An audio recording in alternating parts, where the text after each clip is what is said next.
Dandadan dummies are at it again. I'm replying to this guy's original video where he was talking about why people hated Fire Force's fan service, but they're okay with Dandadans. And then you had the absolute troglodytes that are the clan coming into his comment section saying, there's no fan service in Dandadan, but all the fan service is woven in. There's not even that much. Let's jump into the evidence. We're going to start strong at chapter 1, and what makes this fan service is because the positioning that they took, even though they are assaulting her, her chest is frame of center because they decided to rip her shirt off, pull her bra down, and then have her bending forward so much of her cleavage is exposed. And before anyone begins, yes, Grape and Essay can actually be fan service. There is entire categories for fan service in the doujin industry because it can still be titillating despite being grotesque.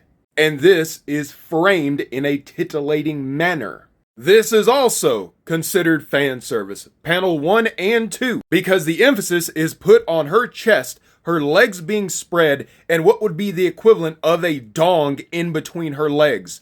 The fact that her breasts are jiggling in this one, and she has an agigo face, effectively, she's blushing. Even though she's saying no, it is still drawn as a titillating shot. If I took the word balloons out of this, it would be fitting in a hentai. Chapter 3, when he gets taken over by Turbo Granny. Mid-range shot focusing on her panties. The line of action here for this frame is drawn to point you directly into her panties.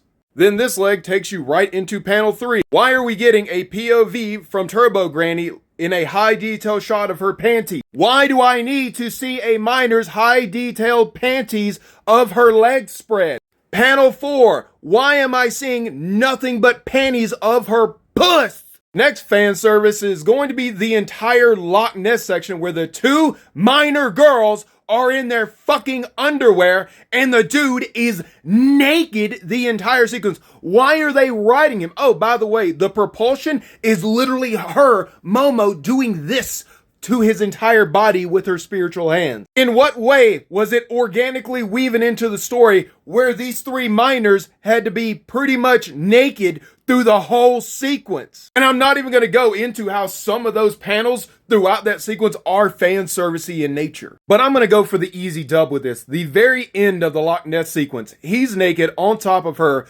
who's in their underwear. He is literally framed as if he had just jizzed. Like they had just came together because all that white liquid, the framing, the posing, the bottom section makes this look like a hentai. If I don't tell somebody that this is Dandadan and I don't give them the context, they would think this is hentai. And I'm only in the mid-20s of the manga and I have had all these examples of minors having fan service and most of them dealing with SA, dealing with Momo. So either the clan doesn't understand what fan service is, or they're specifically being fucking obtuse. But if you want to read a manga where the minors aren't sexualized, go ahead and check out my series, The Night of Slaughter. Or check out The Devil's Deal, which has liddies and nudity of adults.